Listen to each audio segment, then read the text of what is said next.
अस्सलाम वालेकुम everyone, welcome back. So friends, ये सभी ड्रेस मटेरियल्स मैंने इस वीक में स्टिचिंग किया है, तो आप सबके साथ शेयर करूँगी कि मैंने इन सिंपल से ड्रेस मटेरियल्स को किस तरह से स्टिचिंग किया है। स्टिचिंग किए हुए ड्रेसेस को मैं आपके साथ इसलिए शेयर कर रही हूँ कि ये वीडियोस जो बहुत ज़्यादा लेट में अपलोड करती हूँ, यही वजह है कि मैं मेरी स्टिचिंग करने की प्रोजेक्ट्स कंप्लीट करके क्लाइंट्स को देने होते हैं। तो सबसे पहले इस ड्रेस मटेरियल को देख लें आप। एम्ब्रॉयडरिंग वाला राउंड नेक आया है, तो इसी के हिसाब से मैंने ये राउंड नेक स्टिच किया है। और बैक साइड अगर हम देखें तो बैक साइड मैंने यहाँ पर डिज़ाइन स्टिच किया है, नेक का नेकलाइन डिज़ाइन दिखाती हूँ मैं आपको। और फिर यहाँ पर ये मैंने पैंट के कपड़े का थोड़ा सा इस तरह से थोड़ा सा पैच करके स्लीव्स को स्टिच किया है और पाइपिंग की हुई है। और ये इनविजिबल पाइपिंग मैंने स्टिच की है, ये देख सकते हैं आप। इस साइड हमारी कोई पाइपिंग की, इस पाइपिंग की एक्स्ट्रा जो फैब्रिक होती है वो नज़र नहीं आ रही है, तो ये देखिए। तो इस तरह से मैंने स्टिचिंग की है इस पाइपिंग को, ठीक है। और फिर ये पाइपिंग इसी ड्रेस मटेरियल के साथ में ही आई थी।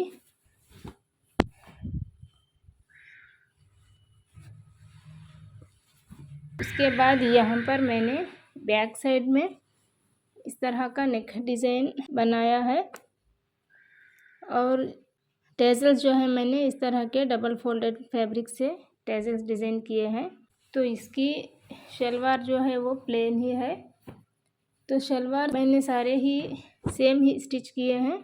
तो यहाँ पर ज़्यादातर इसी तरह के शलवार पहने जाते हैं, प्लाजो वगैरह कम ही पहनते हैं यहाँ के लोग। तो ये सभी वो बिल्कुल सेम ही हैं, तो इसके लिए मैं ये सारे खोल के नहीं दिखाऊंगी आपको।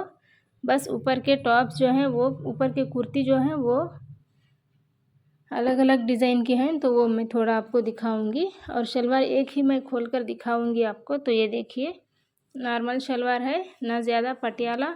अगर हम पटियाला स्टिच करते हैं तो इस साइड भी पूरे फुल फ्लेयर्स के साथ प्लीट्स आते हैं, और अगर हम नॉर्मल शलवार स्टिच करते हैं तो इस तरह की सिर्फ मिडिल में इस तरह के प्लीट्स बनते हैं।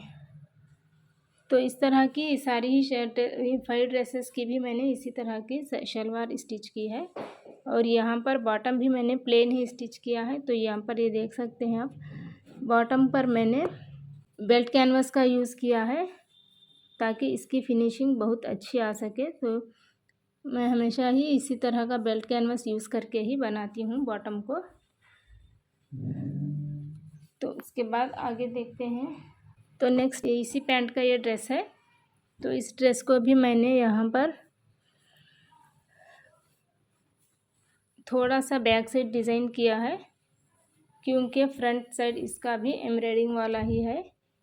एम्ब्रॉयडरी डिज़ाइन के हिसाब से ही होते हैं, तो इसी तरह से स्टिचिंग करनी पड़ती है। तो ये जिस तरह से एम्ब्रॉयडरिंग डिज़ाइन आया है उसी तरह से मैंने इसकी नेक जो है वो स्टिच की है।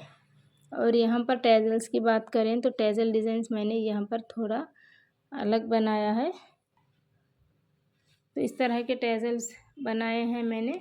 और यहाँ पर दामन पर मैंने थोड़ा सा पैंट के फैब्रिक को यूज़ करते हुए यहाँ पर पाइपिंग और गोट्स बनाए हैं। बीच में एक गोट बनाई है और दोनों साइड ही पाइपिंग मैंने बनाए हैं इसके। और बैक साइड में मैंने इस तरह का छोटा सा पैच लगाया है। ये इसलिए भी लगाया है क्योंकि बैक साइड का जो फैब्रिक है वो थोड़ा सा कम आ रहा था फ्रंट साइड से कटिंग करते वक्त, तो उसकी वजह से मैंने यहाँ पर बैक साइड नीचे की पैंट का फैब्रिक यूज़ करते हुए दोनों ही साइड मैंने डिज़ाइन किए हैं। और यहाँ पर बैक साइड पर मैंने नेक की जो है वो डिज़ाइन स्टिचिंग की है, देख सकते हैं आप। इस तरह का मैंने डिज़ाइन स्टिचिंग किया है, नेकलाइन बनाया है विदाउट एनी लेस और पैचेस। और इस पर स्लीव्स पर मैंने यहाँ पर फ्रंट साइड का जो प्रिंटेड फैब्रिक है उसका पैच लगाया है थोड़ा सा स्लीव्स के लिए। इस वाले ड्रेस को भी फ्रंट साइड के लिए सेम एम्ब्रॉयडरी की जो डिज़ाइन है उसी के हिसाब से स्टिचिंग की है। और बैक साइड यहाँ पर मैंने नेकलाइन डिज़ाइन किया है कंगोरों वाला। तो ये देखिए,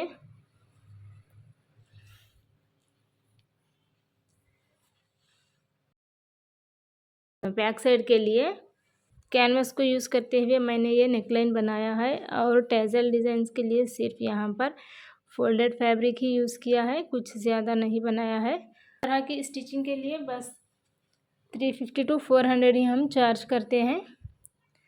और स्लीव्स के लिए पैंट का फैब्रिक यूज़ करते हुए, शलवार का फैब्रिक यूज़ करते हुए बस थोड़ी सी गोटिंग की है।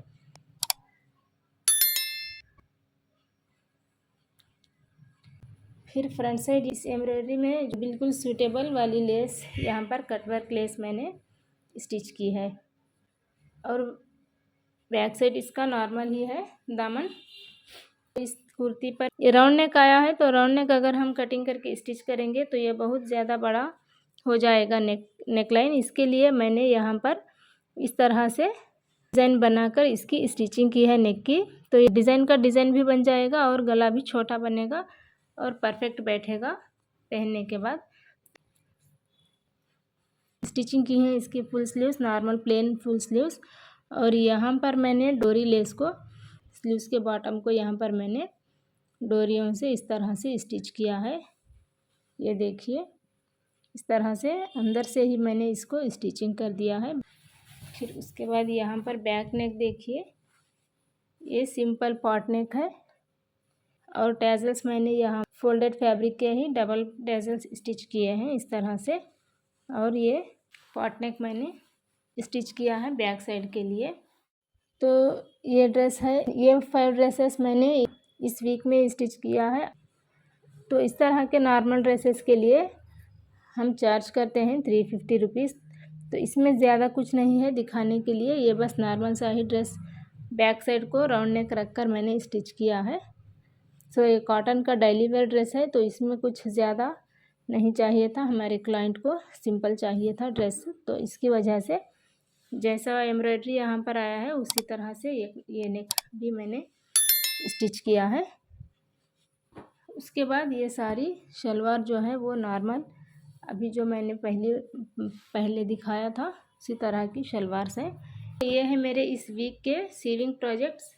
तो आपको कैसे लगे मेरे ड्रेसेस और मेरा वर्क ज़रूर कमेंट करके बताइएगा। और अगर आप लूप टर्नर को यूज़ करते हुए इस तरह की डोरी, बिल्कुल बारीक सी डोरी स्टिच करना चाहते हैं तो लूप टर्नर को यूज़ करने का तरीका मेरे चैनल पर अवेलेबल है, जाकर देखिए। सो आखिर में मैं आपको बता दूं कि यहाँ पर ये है लूप टर्नर। तो मिलते हैं अगले वीडियो में। Thanks for watching. दुआ में याद रखिएगा। अल्लाह हाफिज़।